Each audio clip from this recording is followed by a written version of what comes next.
Hai guys, welcome back to my channel. Pada kesempatan kali ini kita akan melanjutkan video yang sebelumnya. Kalau sebelumnya kita bahas tentang pasar persaingan sempurna, kali ini kita akan bahas pasar persaingan tidak sempurna. Nah, ini ada garis bawah di sini, yakni terkait dengan ketidaksempurnaan dalam pasar itu dalam konteks apa saja. Nah, kita nanti akan belajar itu guys. Nah, kenapa bentuk pasar ini dikatakan tidak sempurna? Nah, pasar ini dapat juga diistilahkan memiliki bentuk pasar dengan ragam kompetisi yang beragam. Nah, karena apa? Karena di berbagai struktur pasar ini memiliki ciri-ciri kompetisi yang berbeda-beda. Nah, ada kompetisi yang dilakukan secara adil, artinya memiliki kekuatan yang sama. Lalu ada lagi kompetisi yang juga dilakukan dengan cara yang tidak adil pula. Artinya apa? Artinya ketika mereka berkompetisi ada kekuatan yang tidak imbang. Nah, ketidakseimbangan inilah dikatakan ketidaksempurnaan di dalam struktur pasar. Oke guys. Nah, struktur pasar yang pertama adalah pasar monopoli. Nah, seringkali kita mengetahui istilah ini. Monopoli diistilahkan merupakan struktur pasar dengan satu penjual saja. Artinya barang itu dimonopoli oleh satu penjual atau produsen saja. Nah, pengetahuan mengenai permintaan dan biaya merupakan aspek penting bagi pengambilan keputusan ekonomi dalam perusahaan atau produsen tersebut. Nah, praktek monopoli ini termasuk praktek yang dianggap kurang sehat sehingga dia dikatakan memiliki persaingan yang tidak sempurna. Kenapa? Karena di situ nggak ada persaingan antar usaha atau antar produsen. Karena produsen hanya ada satu yang bisa memonopoli atau mengatur produktivitas dan keuntungan perusahaan tersebut. Itulah kenapa banyak negara, salah satunya Indonesia, melarang praktek monopoli dan persaingan yang tidak sehat. Nah, ini dituangkan pada Undang-Undang Nomor 5 Tahun 1999 yang mana praktek monopoli dan persaingan usaha yang tidak sehat ini sangat dilarang oleh negara karena mempengaruhi hajat hidup orang banyak. Yang pertama, terus yang kedua dia sangat mempengaruhi perekonomian secara nasional. Nah, gitu guys. Nah, sekarang gini guys, ketika pasar itu memiliki pesaing atau kompetitor, maka dia akan berusaha untuk mengeksekusi kompetitor mereka. Tujuannya apa, Kak? Tujuannya tentu agar dia dapat menguasai pasar. Nah, ketika dia sudah menguasai pasar, lalu tujuan akhirnya apa? Tentu karena ini bentuknya perusahaan, maka profit oriented.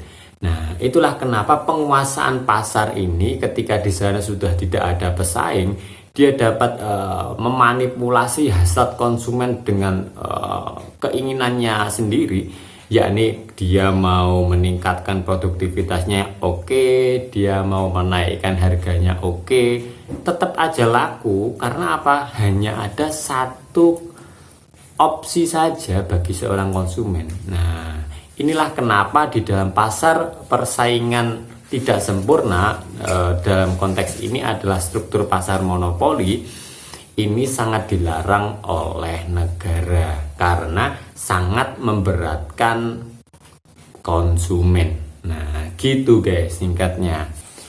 Artinya di sini sisi konsumen dia sangat dirugikan karena mau tidak mau dia harus membeli itu, mau tidak mau dia harus membeli pada produsen atau perusahaan itu karena hanya dia yang menyediakan barang itu. Tidak ada pilihan dari produsen lain. Nah, di sini kondisi ini membuat daya tawar antara perusahaan atau produsen dengan konsumen itu tidak berimbang. Nah, inilah kenapa jika ada diskriminasi di dalam mekanisme pasar, maka itu dikatakan pasar ini tidak sempurna. Oke. Yang kedua, ini ada struktur pasar yang cukup unik juga, yakni pasar monopsoni. Nah, secara singkat, monopsoni ini adalah sebuah struktur pasar yang hanya ada satu pembeli. Nah, ini berarti kebalikan dari pasar monopoli, guys.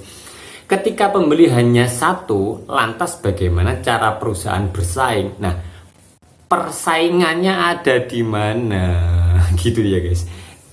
Ketika ada persaingan yang sehat antara antar kompetitor satu dengan kompetitor lain, maka itu dikatakan pasarnya sempurna. Tetapi ketika di sana produsen bersaing tetapi konsumen tidak bersaing, konsumen hanya satu, nah, konsumen potensial itu hanya satu, biasanya ini lembaga atau pemerintah atau apa gitu. Yang ini membuat daya tawar antara produsen dan konsumen ini tidak berimbang. Yang paling diuntungkan adalah konsumennya. Kalau tadi yang paling diuntungkan adalah produsen di pasar monopoli, kalau di pasar monopsoni yang paling diuntungkan adalah konsumennya. Karena apa? Karena jika banyak, coba kalian bayangkan banyak penjual, mereka memperdagangkan barang yang sama, lalu hanya ada satu pembeli. Nah, pembeli ini tentu akan menawar sesuai dengan harga atau keinginannya. Jika penjual A nggak mau, ya penjual B nggak mau, dia bisa pindah ke penjual C. Nah, kayak gitu. Sedangkan jika dia memiliki keputusan ke penjual C, maka penjual A dan B ya nggak akan laku, kan penjualnya hanya ada, pembelinya hanya satu secara potensial. Nah, gitu guys. Ini artinya di situ sudah tidak ada persaingan yang sehat. Nah, konteks ini mungkin bisa diperluas. Yang pertama, dari sisi kekuatan antara produsen dan konsumen tidak imbang, sehingga dia dikatakan tidak sempurna. Terus yang kedua, dari sisi persaingan antar produsen satu dengan produsen lain untuk menggait satu pelanggan yang potensial itu tadi, maka sangat memungkinkan perilaku bisnis yang tidak beretika itu akan dimunculkan. Nah, itu ya guys. Itulah kenapa di pasar monopsoni dikatakan termasuk pasar persaingan tidak sempurna. Nah, di situ antar produsen dan konsumen secara mekanisme pasar dia tidak memiliki kekuatan yang berimbang. Nah, gitu guys di dalam pasar monopsoni.